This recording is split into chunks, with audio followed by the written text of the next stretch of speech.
Kia ora. The 11th book in our series is Te Wairua or Waitangi, and I know a lot of you have used it just recently at Waitangi, Waitangi Day.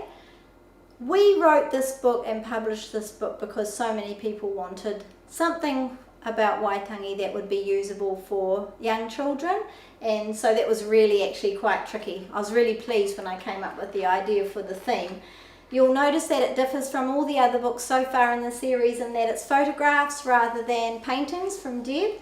That's just because Deb wasn't available at the time, and I didn't want to wait a whole year for a Waitangi book, so we decided to go with photos, and it worked really, really well.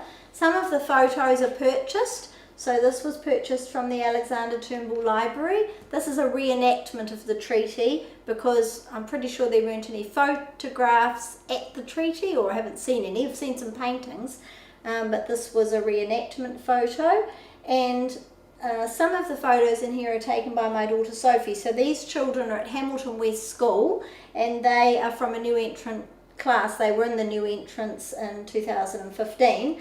And there are a lot of different ethnicities, which I thought was a really nice mix for a book about Waitangi. There's Filipino, Indian, Māori, South African, and some mixed race children as well. So we're really happy about that. So this is a bought photo about the reenactment. I'll tell you what the children are saying in a minute. When you're going through this book with children, first of all, it's a really good idea to go through the pictures and just look at all the different photos. This Te Whare Runanga at Waitangi. This is, most people know about the treaty house, which is, you know, weatherboard house at Waitangi, but this is across the treaty grounds, the Whare Runanga, and so that's that one which is about keeping the marae warm. So the first page was who will honour the treaty, and this one is who will warm the marae, and it's kind of a colloquialism rather than, we're not talking about turn the heaters on, we're talking about who will warm the marae, who will keep it active and alive, because this book is about I guess my version of what's the spirit of the treaty. Te Wairua or Waitangi, the essence or the spirit of the treaty, is who will keep alive the customs and the culture and the reo and look after our beautiful environment. So that's what we're doing in this work. So we're asking mā wai, who will.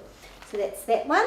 And then that was a purchased one, and this is a purchased one as well. So with these purchased photographs, I only paid for permission to use them in the books. So they're not something that you can sort of, you know, splash all over social media or something. They're copyrighted.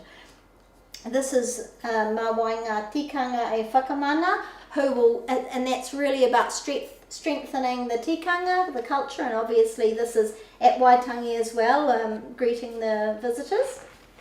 And this one is also a bought one that was in the newspaper, and these lovely ladies are at the marae at Tūranga Waiwai. This was a few years ago at a Matariki festival. I love this photo of the food that they're all producing there. So who will, you know, we know about Manaakitanga, and who will really host and really look after and really welcome our visitors. That's what that's about. And then this is one of the ones that Sophie's taken. These are the same children, and this is their classroom and their teacher at Hamilton West School. And this one's about who will revive the language, which is very important to me.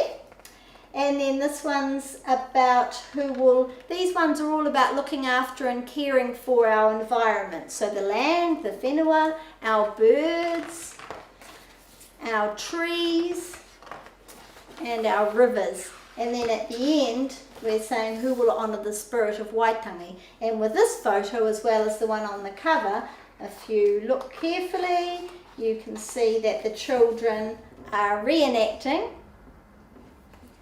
the reenactment. So that's them dressed up there, those same 7 children with the, and you can do that in your classroom as well. You can do any kind of treaty for your classroom, or maybe even reenact the Treaty of Waitangi. It was pretty easy to make those costumes, and I think it looks really effective. So we'll put that music on and hear the pronunciation of those words. Think about listening to the mawai sentence structure. It's really repetitive sentence structure. Mawai, and then whatever the thing is, and then what we're doing about it. So mawai, te tiriti e honore. Who will honour the treaty. And then down here in each of the pages, the children are all saying mau, you will, maku, I will, marato, they will, mātātou, we all will. So mātātou particularly would be a really good word, phrase to be using with children. Mātātou, who will do this, you might say in English. Who will clean up the classroom? And we can all be trained to say mātātou, we'll all help, we'll all be involved. Cool, so we'll put on the music.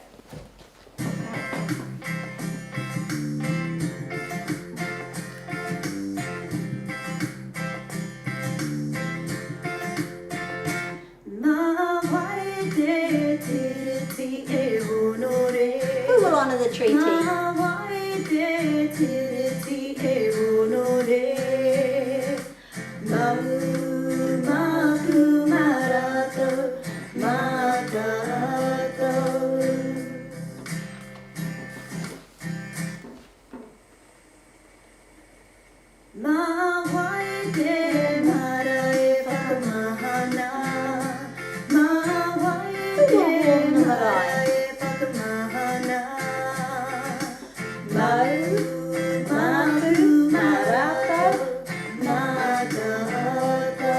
So you could do some actions like that. You could make up your own actions.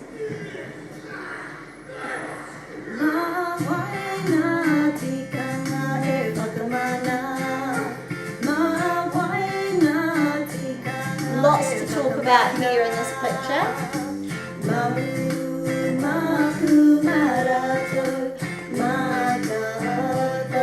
We all will. We'll all strengthen the culture.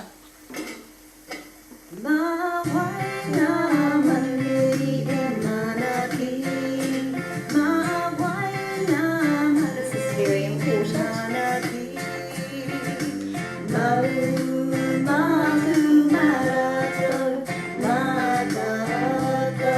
We'll all welcome the guests and make them feel at home.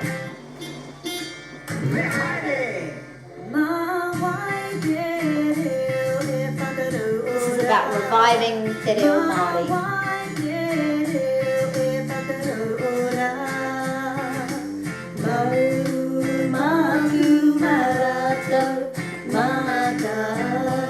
You'll see they were using me haere there in the classroom.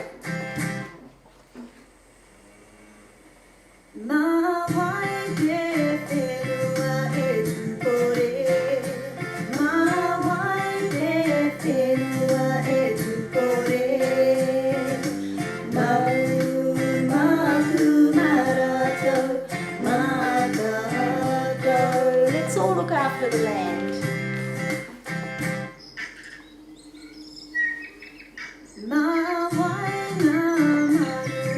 Who will protect the birds?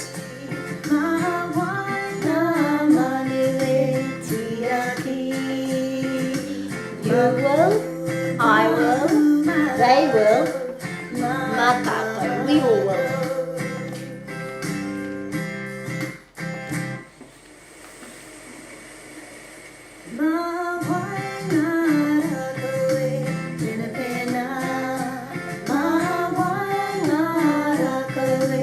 Who will cherish the trees?